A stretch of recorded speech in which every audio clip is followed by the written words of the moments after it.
Hi, this is Lita Ford, and you're on BackstageAxxess.com, where the real show begins.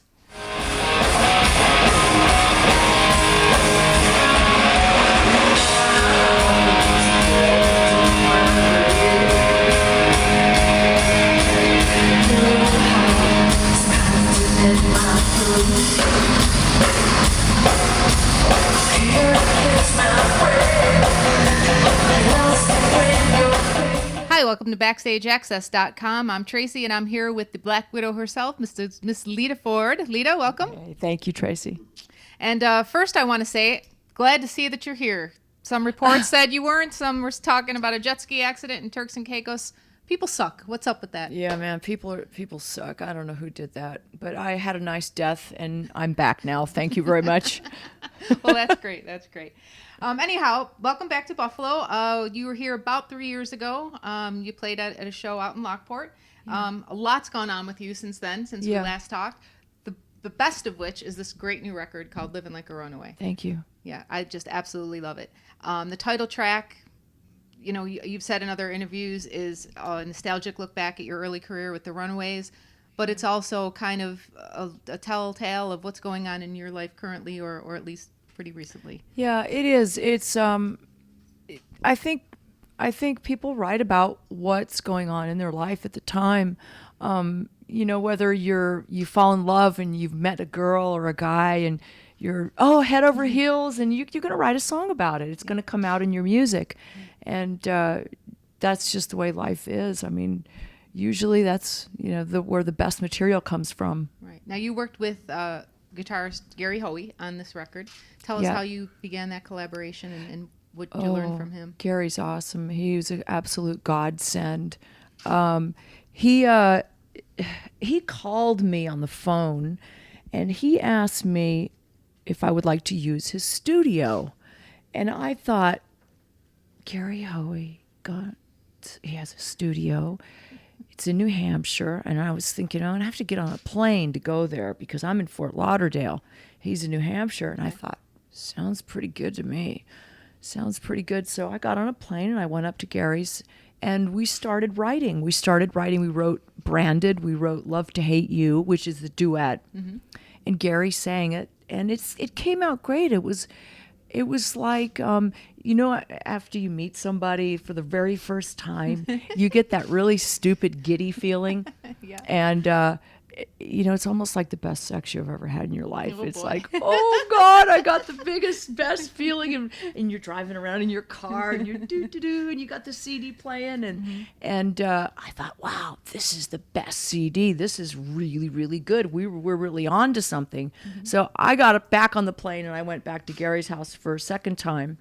And his wife is there, and she's cooking for us and feeding us, and his kids are in and out, giving us the thumbs up, or no, Dad, that sucks, thumbs down, or so we've got everyone cheering us on. And then we wrote The Mask and The Asylum, and it just was magic. It was magic. It was just a godsend. The lyrics and everything just came together really like a gift from God. I mean, I'm not religious, so I keep saying that, but it's true. Yeah. Anyway. Yeah, Asylum's an excellent song. I mean, obviously, it's a little bit of a commentary on the demise of your marriage and whatnot. Have things gotten any better in that department, or is that an off-limit topic? It's so bad you probably don't want to know. It's horrific. Yeah. Absolutely horrific. Okay. Well, I wish you the best of luck on that, and just it's terrible that you had to go through that. I know your fans are feeling for you, but they're also rooting for you. Yes, they are. Get out there and kick some ass, and that's what we're I've gonna got see. the best fans. Who's been your rock through all of this, really? I mean, friend-wise. My guitar. Yeah. Speaking of, last time we talked, Bernie Rico's son was working on a new guitar for you. Yes. And that's where we left off. Did that ever come to be? Are you playing one now? Or? Yes. Okay. Actually, Ooh, I was going to show you a picture, but I'm playing the double neck in that picture. It's the Black Widow Warlock. It's the one with the red hourglass on it. And it's a signature model, and it was released on August the 1st. So it's for sale in any music shop you can go in. And if they don't have it, they're not carrying it, you can order it, and they'll get it for you. All right. You can order one for yourself. Yes. It's got to be surreal being back on the road on a big tour package such as this one with Poison and Def Leppard. I'm sure you've reconnected with some people you hadn't seen in years. Any stories come to mind that you want to share? Oh, well,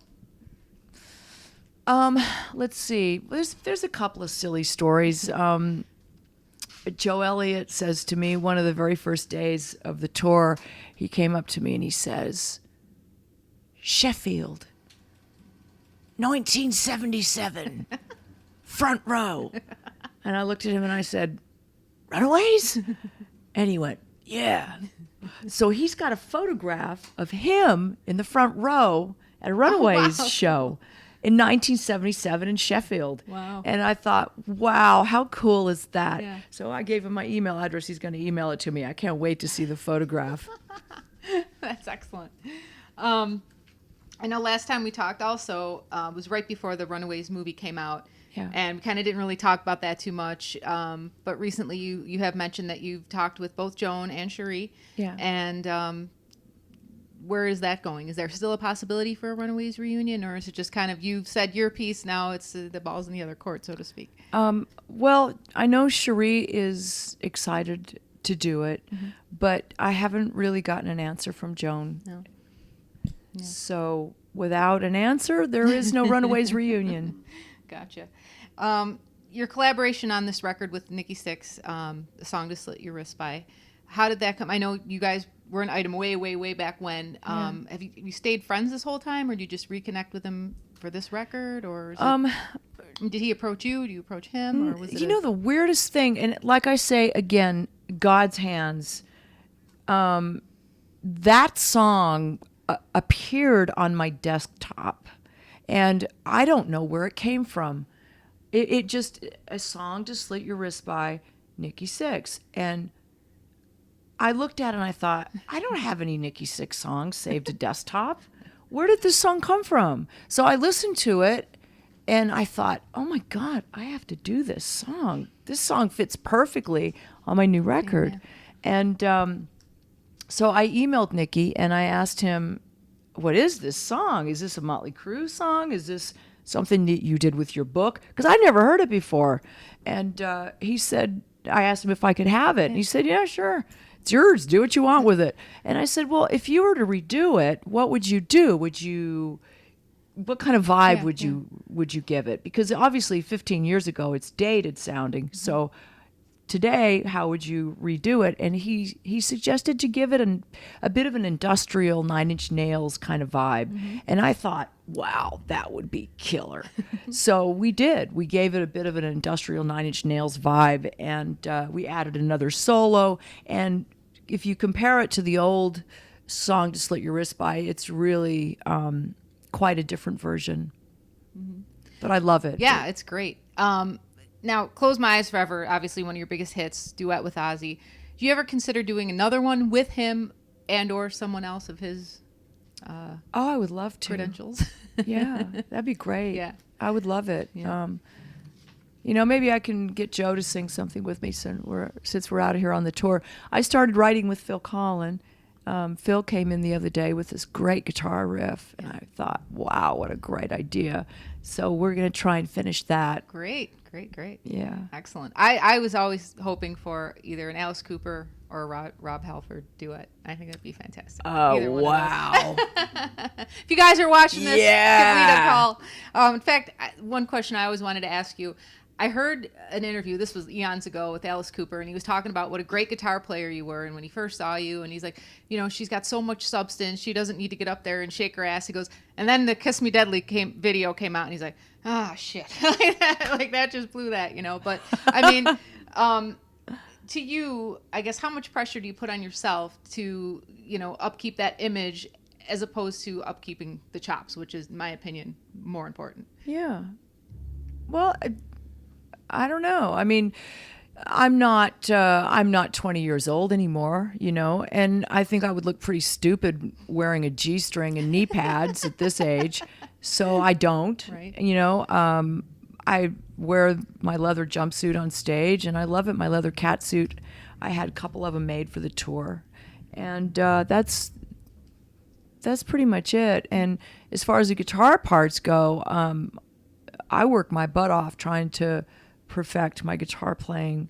I've got one of the best guitar players in my band now, Mitch Perry, and he gives me a run for my money. You know, he keeps me on my toes. So it's always good to have good musicians in your band because they keep you up. They keep you on your toes. Some of the riffs on this record are just killer. Are most of them or all of them newly written, or are there some that you maybe pulled out of the little trunk somewhere? Or? No. The only thing that I did work on a long time ago, I mean, way like probably 25 years ago, I had the makings of Hate. I started writing. It was when Natural Born Killers came out, that old movie. And that movie inspired me to write Hate. And I had the first verse, but it was tucked away somewhere and kind of lost and forgotten. And when we started writing Living Like a Runaway, the CD, I thought about Hate and I thought about bringing it back out again. And so my lyricist, who's Michael Dan Emig, my songwriting partner, him and I finished the lyrics to Hate. And they're just insanely good. I mean, I don't mean to blow smoke up my own ass, but they are really, really, really great lyrics. And it took a long time to write them. But not just to write the lyrics, to put them to the music, but not just music, to the correct music. That was really difficult. We have a lot of different versions of Hate. But that version that's on Living Like a Runaway is the best version that we could come up with musically, lyrically, melodically. Yeah. Cool. Have you ever entertained the idea of doing a live record or putting out maybe after this tour DVD with some live footage and stuff? Yeah. We are going to do a live record. I don't know if it's going to be electric or it might be half acoustic. That'd be awesome. It'd be fun because we haven't done that before. That's something I've never done. Right. And the other day we were in the dressing room, we were jamming, and we were playing on acoustic guitar, and we played Hate, and it was amazing. It was like, whoa! And these people came in. They were friends of our drummer Scotty, and they were sitting there in awe. They were like, my God, that was better than the show. It was so good. So we might go there. We might do cool. that. It's good to get, just fans love that stuff. I know, speaking for myself, to hear a song done differently in different tempo or a different format, it's always exciting, especially if you love the first one and to hear it done a different way, it's great. So I'd give that definitely more attention because I think that's cool. Now, one other thing too with, I know some artists get a little touchy, but there's a new all-girl band out called Cherry Bomb. Does that flatter you or piss you off? No, it's absolutely. They're actually really good. But. It's the ultimate compliment. Yeah. I haven't seen them. I don't know what their music is like, but it's a compliment. Absolutely.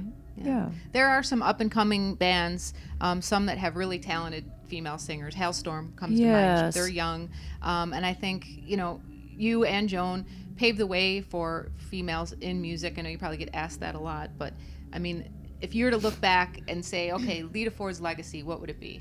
I mean, yeah, I know what you mean. The thing about it is, when I was a teenager and I was growing up in the Runaways, there weren't any female rock guitar players out there to look up to. We didn't have any female superheroes. Right. There weren't any. There was Fanny, Bertha, Wendy-O. I don't know when Wendy-O came out. I think she was after the Runaways. But I mean, you look back, and they really weren't superheroes. They were female, they were musicians, but they didn't quite make it to that superhero status, whereas the Runaways did. And we kept going. you know, and here we are in 2012, soon to be 2013, and I'm still going. And when we started in 1975, you know, everyone goes, "Oh, Lita, you're an 80s artist." Well, no, I'm not an 80s artist. I'm a 70s artist. Not to make myself older than I really am, but just, you know, let's give credit where credit's due. And Joan and I really did pave the way for our younger generation to have someone to look up to. Now a 13-year-old girl or a 14-year-old boy can watch Lita Ford or Joan Jett and say, I want to be like them. I want to play like them. You know, I want to rock like they do. Yeah. I know. So I there thought is that someone. when I was that age. Still do, actually. My mom always asked me, "Are you going to outgrow this shit?" I'm like, no, sorry. I have, you know, Judas Priest, British Steel seat covers on my car that she bought me. And went on vacation recently. She had to drive the car. And she's like, do I have to like do this while I'm driving to work? You know, That's she so has my car. funny. It was great. That's so funny. I noticed the begging strips on your little table of refreshments there. I know those aren't for you or anyone in the band. So do you have a couple of friends with you on tour? I do. We have 2 tour mascots. They're not in here right now. I'm going to go get them. There are 2 Chihuahuas. Aw. And I know Chihuahuas can be little yippy little things that kind of drop kick dogs. But these guys are the coolest, sweetest little things. And they love everybody. They're so quiet. Yeah. They do exactly what you tell them to do. Yeah. I'm going to go on stage now. You stay here. I get off stage and they're still sitting there waiting. Aww. So they're just awesome. And Everyone they provide loves the them. best companionship and comfort. And they can tell when you're feeling crappy or when you're feeling happy. So true. Yep. So true. They know when you're crying or if you've got an open cut or anything hurts. They know it. You know, they're really man's best friend. They really are. Right. Back to our first thing. People suck, so get an animal. They don't. Yeah, man. Even those little dragons, those little bearded dragons are awesome too. Yeah. I love those little bearded dragons. They're so cute. God. So do you have any new tattoos you're sporting since the last time we talked? Well, since I saw you last, yeah. I've got this. I noticed that. Very Black cool. Widow, and then I got this, and I think that's it. I'm going to get one on my back, but I don't know what yet. Yeah. I was thinking of Phoenix. Yeah. Because a Phoenix is something that rises from the ashes, you know, that rises from the dead. And which you did today. Yeah, right. I've been doing that a lot lately. So what can fans expect tonight? Are you doing a few songs off the new record? We're going to do, let's see, we start with a new song, and then we play an old song, and then we play 2 new songs, and then we play 2 old songs. Okay. So we don't have that long to play, and we do kind of stretch the songs out a little bit. So we got to get on and get off. Right. Because we're playing these large places, there is a curfew, and if you go over the curfew, you get fined. Yeah. So it's a drag, but we have to get on and get off stage as quick as possible. Yeah. And how long does the tour go on this particular leg? This tour, this leg ends in mid-September. Okay. Have you guys been talking at all about maybe a impromptu jam with everybody on stage at the end? Or oh, I would love it. Cool. I'm sure we'll do it somewhere along the line. Yeah. Awesome. Well, Lita, thanks so much for taking the time to talk with us today. Have a great show. And good luck in everything that you do, personal and professional. Thank you. It was just great to see you again. I'm Tracy for Backstage Access. We're going to go watch Lita Ford jam. Yeah!